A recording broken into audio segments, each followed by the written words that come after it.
because the road trip itself was actually really amazing, but it really loves to show itself when there's any kind of hiccup in the plan.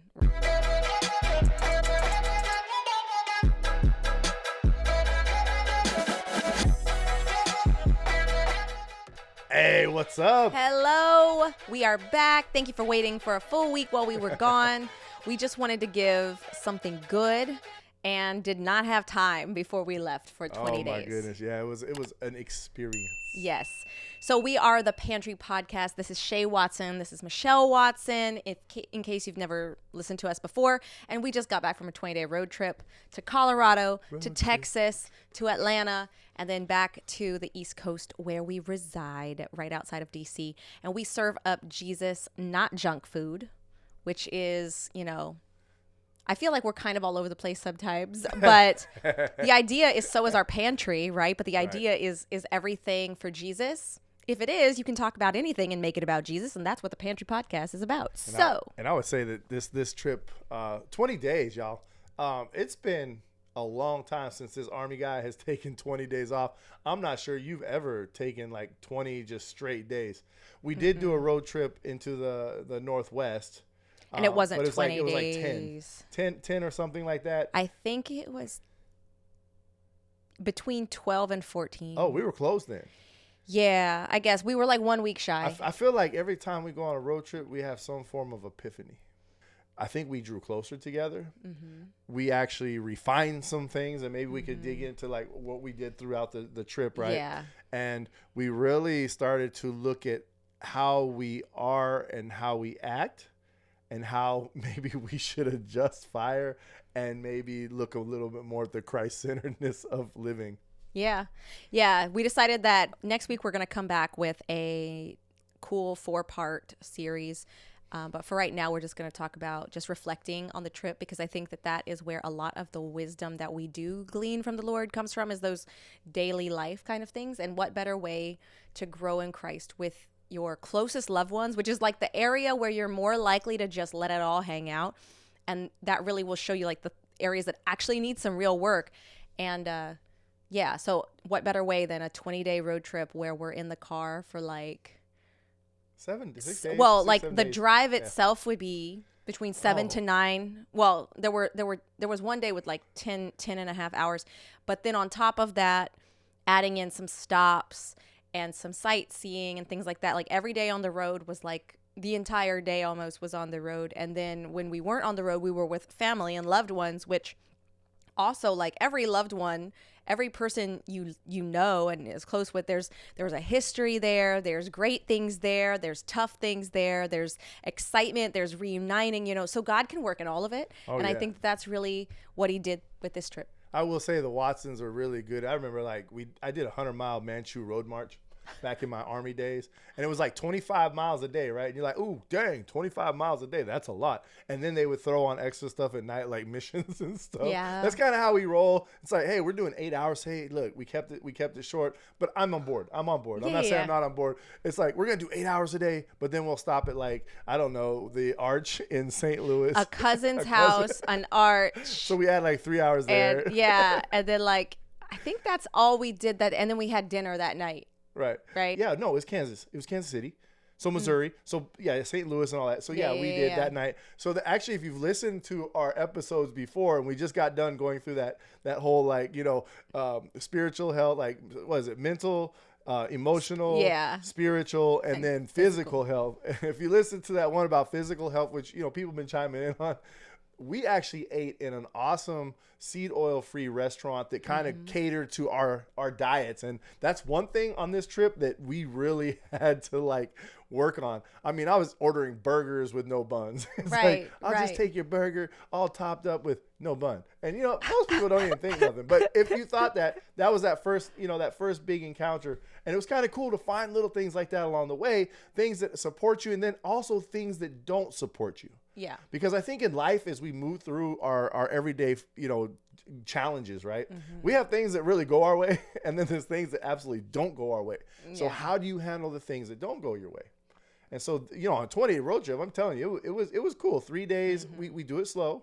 We do it slow because we want to add things in. We want to keep, Kalia, entertain, I want to call it, but also entertain ourselves. Because trust me, 2-hour rest, going and getting out and looking into the arch is really good for the driver to walk around, move around. Yeah. And so when you're going through this, it's kind of cool that you have things that are for you and against you. And then you learn how to navigate, especially calling on God all the time. That's how it was for me. And saying, okay, how am I going to navigate this next one? Yeah. And then moving forward. Yeah, because I think that's what the theme was what are you going to do when it gets not fun? Because the road trip itself was actually really amazing. But, when your life is great, I mean, your sin nature can still come out and whatnot. But like, it really loves to show itself when there's any kind of hiccup in the plan, right? And so when it comes to your day in and day out, you're like, oh, vacation, stress-free, all the normal stressors are gone, blah, blah, blah, it's going to be great. But then what happens if, there is no food, right? Or what happens if there is a disagreement? What happens if there is a crisis back at home? What happens if your kid is tired, and you're delayed getting there? Or what happens if a road is closed or whatever, whatever happens, that's really where rubber meets road. And right. So that's where a lot of our things happened, and where a lot of the exercise came in. And I think one of the biggest things, and I'm going to jump right in like to something one of the biggest things for me was realizing that the way my husband reacts dictates how it's going to go. And that was like something so I have this control burden where I have always tried to make it my job and responsibility to make sure everyone's happy and okay. And so when someone isn't happy or okay, I get really anxious and I get really stressed, and then I get really mean because now I'm stressed. And I get snappy and I get irritated and I'm easily overwhelmed because I'm sensing someone's tired. Someone's saying it's fine, but it's not fine. Someone's saying it's okay and they don't mind, but it's going to cost them a lot. Like I'm weighing all those things and all of those gears are turning.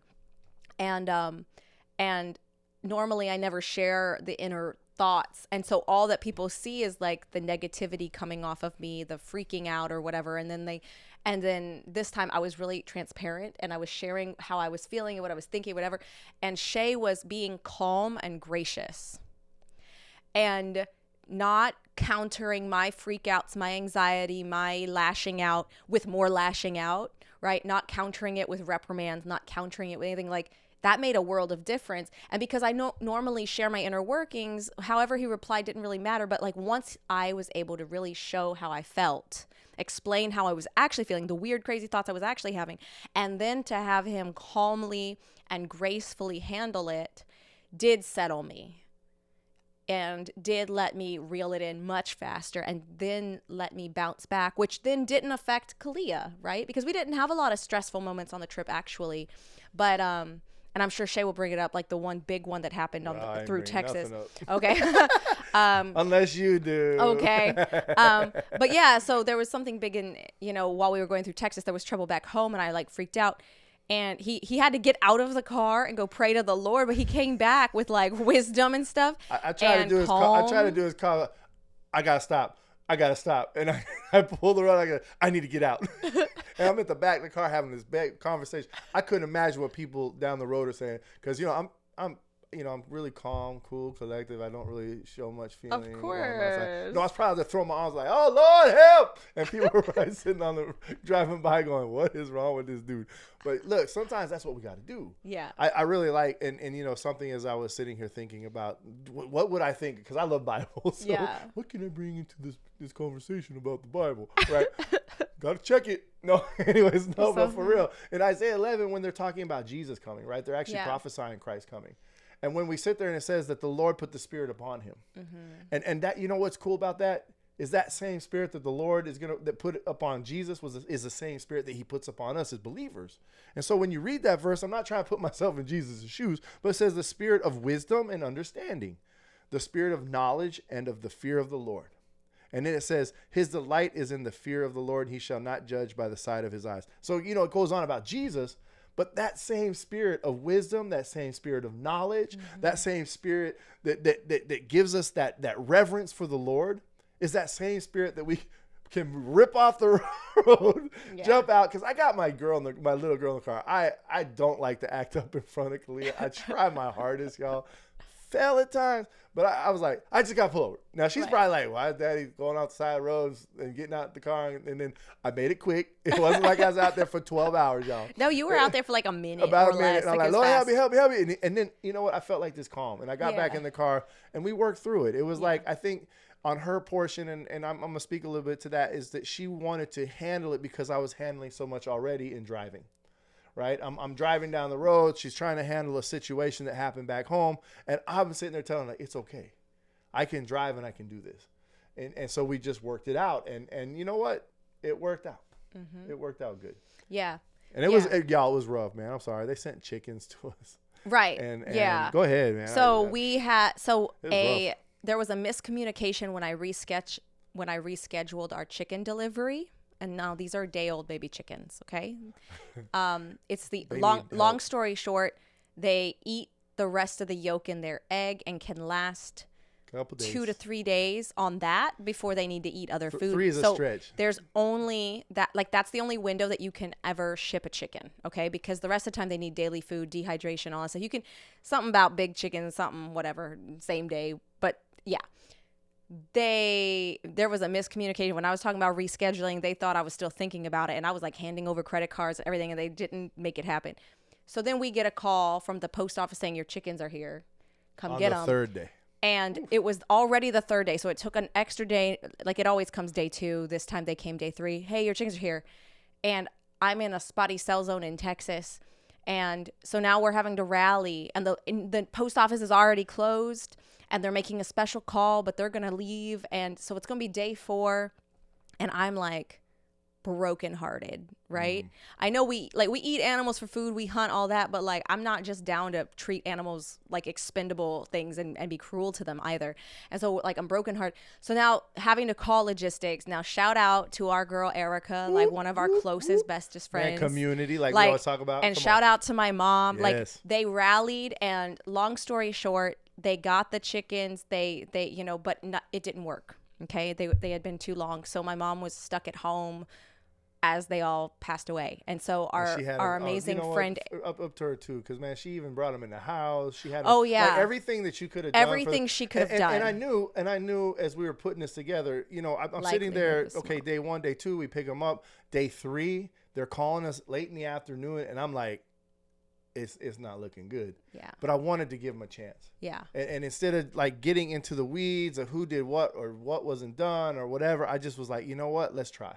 Mm-hmm. And then that turned on another switch of just supporting those who were supporting us.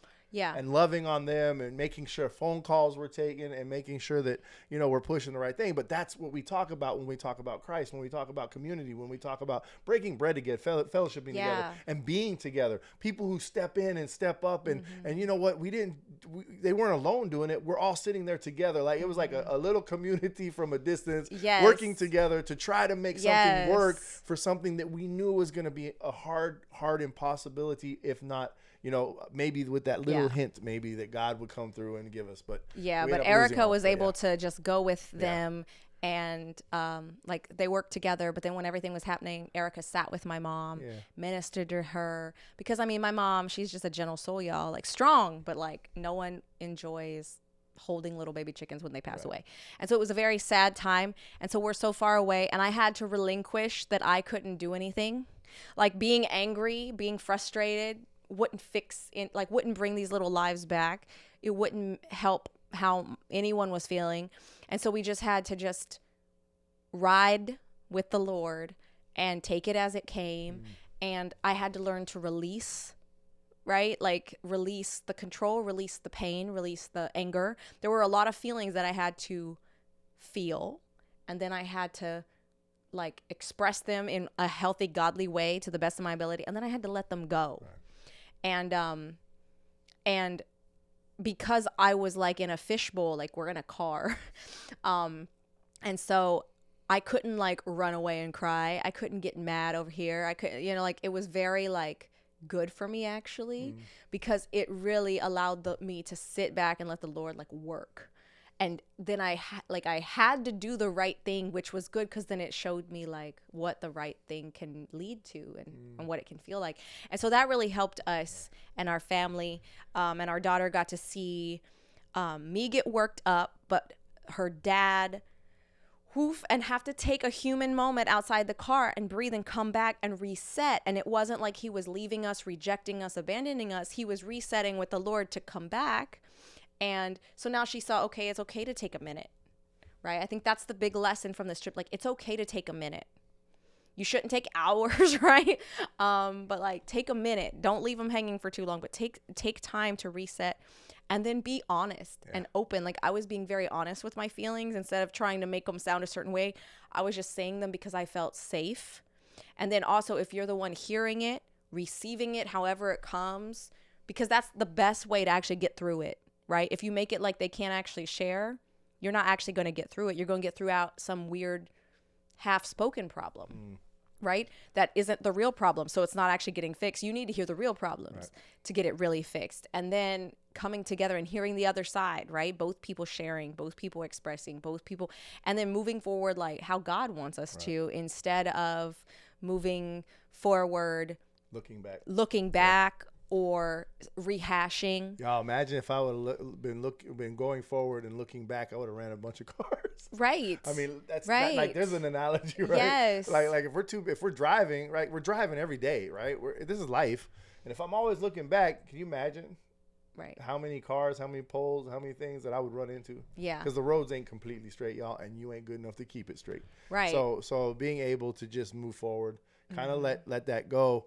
And look, let it go. Don't file away to hold up, to use later, right? Right. Let it go. And, I know we're coming into that little realm of wrapping up but I mean, there's a lot on this trip, y'all. Yeah. We could probably do a whole series on, but now we're not gonna go there. I want you to know though, we got to visit with cousins and grandparents and brothers and sisters and cousins, nieces, nephews, aunts, uncles. And honestly, it was the best 20 days I've had in a long time. So much so it's hard to come back home. But hey, we're back. We're here. But I do want to cover real fast because what you had said.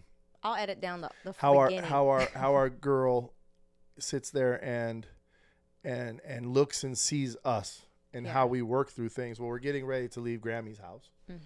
And we're sitting there at a table because, sometimes we don't realize the impact that normal conversations have. That's another thing. That's a whole nother thing we could talk about. Yeah. We're sitting there talking about leaving and how we're going to go and what time we're going to leave in the morning, how the logistics is going to work from Grammy's house. And it's 2 days away. And all of a sudden, our daughter just goes outside. And I'm sitting there at the table and we're all having that conversation. I look outside and I see her walking, and I don't see her face yet, right? I just see her walking and pacing in the backyard. But she's talking and she sings a lot. So I'm like, maybe she's not singing. And all of a sudden, her face turns and she's got tears coming down her eyes. And so I walk outside and I didn't just run, okay, come give me a hug. And I was like, hey, you okay? And she said, you know what? I'm going through a hard time right now because I'm going to miss Grammy. But she was working through it. How beautiful is that to see when those that you're rearing and upbringing, right, start to use ways to how would you say it, to work through it, to cope. There we go. That's a good word. She did the same thing you did. She got out. Yep. And then went out. And you know what? I said, do you want a hug? And she goes, no, not right now. Because, hey, you want a give hug? her the option. God's trying to hug us, right? I just need a minute. And I gave her that minute. And it was really cool to watch that transpire. So watching her turn to, I would hope God. I wasn't out there. She sings about God all the time. So the hope is that she was out there having a conversation and God was helping her through it. Yeah. I think that was a huge portion of seeing her grow on this trip. Yeah. There was like very minimal screen time. She watched one TV show on night 2. And then the only other screen time she had was, like looking at photos we had taken on the phone from the day before or something. That was all. And she learned it's hard. Like, it's not she learned how to read a chapter book. She just started reading chapter books It was weird. on, like those very beginning chapter books. She started communicating. I think she started realizing it was safe to share her thoughts and her feelings because she heard me in the front seat Not that Shay doesn't share his thoughts or feelings, but I have a lot of them. And like we were just working through things, not always because of an argument, but sometimes just like we would be talking about something and it would bring up something and I'd be mentioning things or whatever. But she just heard from the back seat as she was reading her book or drawing or you know, when we weren't playing car games or whatever, she was just hearing how we were talking and how things one of us would be saying would be received by the other one. And she started realizing this is a place, like I know we make fun sometimes of like safe spaces because I think it gets ridiculous, right? But a space that's safe even when you are offended, even when you are the offender, even if you don't totally understand, but a place that's safe because Christ is there and the way that he loves is there and the way he accepts us is there and the way that he refines us is there. And that's what that car became for those 20 days was this safe Christ space, right? Not some kind of perverse one where you have to walk on eggshells for it to be safe, or you have to pretend to be someone else, or have to be a certain way for it to be safe. But no, like you get to genuinely be you, and you're going to grow. And the people that you love are seeing more of you and loving you deeper, just like Christ intended. And it was just an awesome time. Yeah.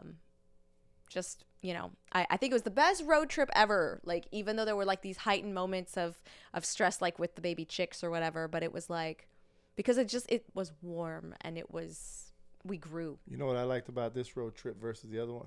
We could do the speed limit. Yeah. In an RV, you can't do the Google Maps speed limit, and it takes longer to get everywhere. Maps and the speed limit of a we were late car. to everything, which meant Shay was like hooking up the RV at 10 p.m. at night.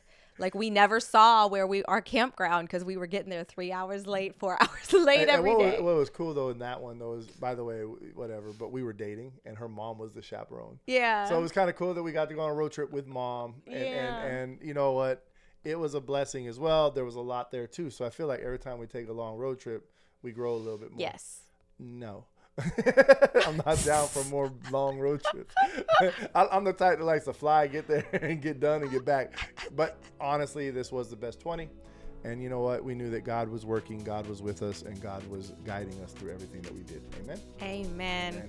You can go to thepantrypodcast.com to see some old episodes, get our free daily devotional. It's like a 7-day daily devotional. You can also like, subscribe, comment, all the things that help us get out to more people with the message of Jesus Christ. So until next time, bye. Bye.